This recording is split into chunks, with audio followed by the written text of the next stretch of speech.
नमस्कार, मेरे YouTube channel KS एस्ट्रोविजन में आप सभी का स्वागत है। आज का हमारा टॉपिक है जेमिनी लग्न के जातकों के लिए कौन से प्लैनेट बेनिफिक प्लैनेट की कैटेगरी में आते हैं और कौन से प्लैनेट मेलेफिक प्लैनेट की कैटेगरी में आते हैं। इसके लिए हम क्या करेंगे, सबसे पहले एक ऐसा चार्ट बना लेंगे और उसके फर्स्ट हाउस में हम 3 नंबर लिख लेंगे। This house is called first house. तो इसमें 3 नंबर जो हम लिखेंगे, 3 नंबर जेमिनी साइन को इंडिकेट करता है। और इस जेमिनी साइन के जो लॉर्ड होते हैं बनते हैं वो मरकरी हैं।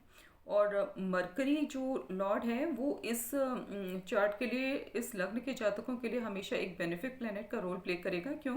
क्योंकि ये उसका अपना पूरा चार्ट है। अब उसके बाद में इस मरकरी लग्न लॉर्ड की अगर उसकी पावर्स, उसकी स्ट्रेंथ अच्छी है, तब क्या होगा, जातक को जीवन में सुख हर तरफ से मिलेगा।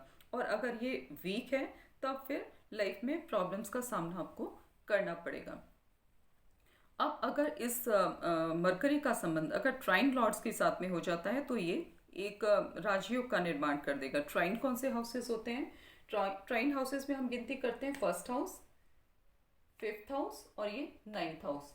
अगर इनके लॉर्ड्स के साथ इसका एसोसिएशन बनता है और इसके लॉर्ड भी अच्छी स्थिति में है, स्ट्रांग है बलवाइज, तब ये एक स्ट्रांग राजयोग का निर्माण करेगा। और इस राजयोग का फायदा क्या होगा, जातक को जीवन के हर क्षेत्र में सफलता मिलेगी और वो एक उच्च स्तर का जीवन यापन करेगा।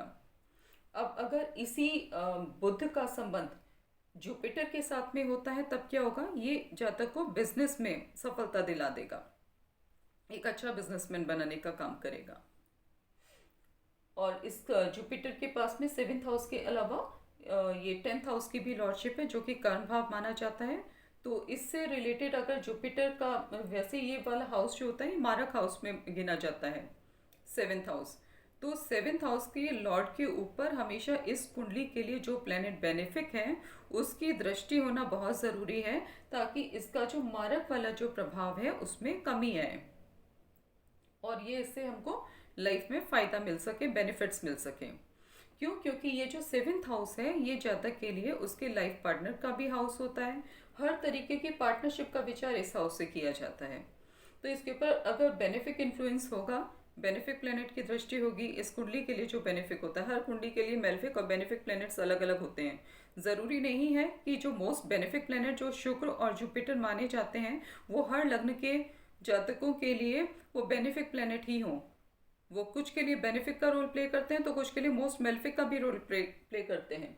जैसे इस कुंडली के लिए ये जुपिटर जो है ये मोस्ट ये बेनिफिक प्लेनेट नहीं है, जबकि नैसर्गिक रूप से ये बेनिफिक प्लेनेट में इसकी गिनती होती है। लेकिन ये मारक हाउस का लॉर्ड बन के बैठा है तो ये जो है प्रॉब्लम्स लाइफ में क्रिएट करने का काम करेगा अगर इसके ऊपर किसी बेनिफिक प्लेनेट की दृष्टि नहीं हुई तो, या उस बेनिफिक प्लेनेट से ये एसोसिएटेड नहीं हुआ तब। अब आगे हम बढ़ते हैं। इस जुपिटर का संबंध अगर सूर्य के साथ में होता है जो कि तीसरे घर का लॉर्ड है, तब ऐसा जातक जो है वो फ्रीलांस जो काम किए जाते हैं अपना बिना किसी के अंडर अपने आप से जो लोग करते हैं फ्रीलांसिंग, उस तरीके का काम करेगा।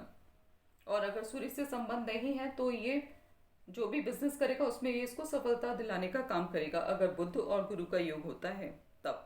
और बुध क्योंकि इसमें ट्राइन का लॉर्ड है तो मोस्ट बेनिफिक प्लेनेट है, उसके साथ में अगर इसका कंजंक्शन होता है तब ये रिजल्ट देखने को आपको मिलेंगे। अब आगे बढ़ते हैं सेकंड हाउस की तरफ। जो सेकंड हाउस है ये हमारा मारक हाउस माना जाता है, सेकंड हाउस और 7th हाउस। अब इसका जो लॉर्ड है मून, अगर वो स्ट्रेंथ वाइज पक्ष बल उसका कम हुआ तब वो जातक के लिए मारक का रोल प्ले करेगा और सेकंड हाउस के जो सिग्निफिकेशंस हैं उनसे रिलेटेड प्रॉब्लम देगा। और अगर वो पक्ष बल वाइज स्ट्रांग है तब वो उससे रिलेटेड आपको फायदा देगा। जैसे ये धन का, खुद का अर्जित किया हुआ, संचित किया हुआ धन का विचार भी इस घर से करते हैं, कुटुंब का, आपकी विजिट फैमिली का विचार भी इस घर से किया जाता है। तो और आपका जो ईटिंग हैबिट्स हैं उसका विचार भी हम इससे करते हैं। तो ऐसा जो जातक होगा जिसका मूड अगर बल वाइज स्ट्रेंथ वाइज अच्छा होगा तो वो उसकी ईटिंग हैबिट्स बहुत अच्छी होंगी, वो बहुत वेल्दी होगा और उसकी फैमिली लाइफ भी बहुत अच्छी होगी। लेकिन अगर इसी मून का संबंध इस सूर्य के साथ होगा तो ये मून जो है सूर्य के साथ जब आएगा तो मून वीक हो जाएगा। और अगर मून वीक हो गया तो ये मारक का रोल प्ले कर जाएगा। और मारक का रोल जब ये प्ले करेगा तो इंडिविजुअल की हेल्थ को ये स्पॉइल करके रख देगा। और फिर उसके बाद में जो धन भाव है वेल्थ हाउस उसको भी ये कमज़ोर कर देगा। तो इस तरीके से ये अपने मेल्फिक इफेक्ट्स दिखाएगा। अब सूर्य का संबंध अगर लग्न लॉर्ड बुध के साथ में होता है तब क्या होगा, ऐसे जातक के पास में बहुत अच्छी राइटिंग एबिलिटीज होंगी, वो एक कुशल लिखने वाला होगा। इस सूर्य का संबंध अगर जैसे गुरु के साथ होगा तो मैंने बताया फ्रीलांसिंग वर्क की तरफ ले जाएगा। फिर जुपिटर चौथे घर का भी लॉर्ड है जो मातृभाव होता है, तो जुपिटर की स्थिति अगर अच्छी होगी तो माँ का स्वास्थ्य भी अच्छा होगा और भूमि भवन वाहन का सुख भी मिलेगा। अगर लग्न लॉर्ड बुध को किसी का एफ्लिक्शन लगा तो इन सब सुखों में ये कमी कर देगा। अब आते हैं हम पांचवें घर पर, जो कि एक ट्राइन हाउस माना जाता है, मोस्ट बेनिफिक हाउस में इसकी गिनती होती है। इसके लॉर्ड बनते हैं शुक्र। जो वीनस है हमारा, तो यहाँ पे ये मोस्ट बेनिफिक प्लैनेट की कैटेगरी में आता है। तो वीनस का संबंध अगर कैसे भी बुध के साथ और शनि के साथ होता है तो ये राशियों का निर्माण करेगा। इस वीनस का संबंध अगर शनि के साथ होता है तो अपने दशा काल में जातक को विदेश यात्राएं करवाएगा। अब अगर उस Venus plus Shani plus Jupiter, उसमें जुपिटर का भी कहीं से एसोसिएशन हो जाता है, तब ये एश्योर्ड है कि ऐसे नेटिव का, ऐसे जातक का विदेश में अपना खुद का अपना घर होगा। आगे हम बढ़ते हैं मार्स सिक्स्थ हाउस की तरफ। सिक्स्थ हाउस जो होता है ये मेल्फिक हाउस माना जाता है, तो इसका लॉर्ड है मंगल, और साथ में जो मोस्ट मेल्फिक हाउस है 11th हाउस, इसका भी लॉर्ड है। अब मंगल का संबंध अगर कैसे भी जो है आपके लग्न लॉर्ड के साथ में होता है, बुध के साथ में, तो ये जातक को इनकम का तो फायदा कराएगा लेकिन अपने काल में बीमारियां भी दे देगा। अगर इस मंगल का संबंध सूर्य के साथ होता है तो अपने दशा काल में जातक को प्रोग्रेस देगा, फाइनेंशियल गेन कराएगा, लेकिन हेल्थ इश्यूज दे देगा। आगे ये हाउस हमने पहले ही डिस्कस कर लिया। ये 7th हाउस होता है, आपकी हर तरीके की पार्टनरशिप का विचार हम इससे करते हैं। अगर इस हाउस को कोई एफ्लिक्शन लगता है तब बाकी के सुखों में आपकी पार्टनरशिप हो या फिर आपका वैवाहिक सुख हो, उसमें कमी आ जाएगी। जैसे ये जुपिटर है, ठीक है, इसका लॉर्ड। अब जुपिटर का एसोसिएशन अगर जो है आपका मंगल के साथ में या सूर्य के साथ में होता है तो वो उसकी मैरिड लाइफ को स्मूथ तरीके से नहीं चलने देगा। अगर इसका संबंध शनि के साथ होता है, शनि बलवाइज कमज़ोर हुआ, तब भी मैरिड लाइफ में ये प्रॉब्लम दे देगा। अगर शनि मजबूत हुआ तो शनि ट्राइन का लॉर्ड भी है, तब ये स्मूथ मैरिड लाइफ को चलाने में कंट्रीब्यूट करेगा, योग देगा सकारात्मक। अब अगर हम आते हैं 8th हाउस पर, 8th हाउस के लॉर्ड बनते हैं शनिदेव, और शनिदेव के पास लॉर्डशिप है भाग्य भाव की और 8वें घर की, अष्टम घर, जिसको सबसे रहस्यमयी घर माना जाता है ज्योतिष शास्त्र में। तो इस घर की लॉर्डशिप होने पर 8वें घर के 11 फॉर्चून वाला हाउस जो 9th हाउस होता है, इससे हम विचार करते हैं फादर का, आपके गुरु का, आपके भाग्य का विचार किया जाता है, आपके धर्म का, धर्म भाव भी कहते हैं इसको। तो अगर शनि बलवाइज अच्छा हुआ तो ये फादर के लिए भी अच्छा है, ये जातक के खुद के भाग्य के लिए भी अच्छा है। उसके गुरु, अपने गुरुओं का वो सम्मान करेगा, धार्मिक क्रियाकलापों में उसकी रुचि होगी। लेकिन अगर बलवाइज ये शनि वीक हुआ तब इन सारी चीज़ों से रिलेटेड ये प्रॉब्लम देगा। इस शनि का संबंध अगर सूर्य के साथ में होता है तो पिता के साथ, फादर के साथ ये रिलेशंस को खराब करने का काम करेगा।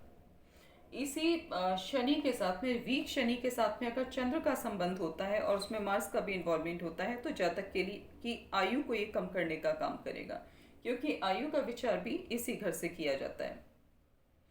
अब अगर ये शनि स्ट्रांग हुआ और वहाँ पे चंद्रमा भी स्ट्रांग है और दोनों के बीच में कोई संबंध बनता है तो ये शो करता है कि माँ के साथ में जातक के बहुत अच्छे रिलेशंस होंगे और उसको इजी मनी का लाभ मिलेगा। इजी मनी कौन सी, जो इनहेरिटेंस में जो पैसा संपत्ति मिलती है, वो जैसे इंश्योरेंस का जो पैसा होता है उसका विचार भी इसी घर से करते हैं, तो सबसे इसका, इस जातक को लाभ मिलेगा, भाग्य का साथ मिलेगा अगर शनि बली है तो। और अगर शनि बली नहीं है तो ये 8th हाउस के जितने भी बुरे रोल होते हैं ना, वो आपके ऊपर फलित होना चालू हो जाएंगे।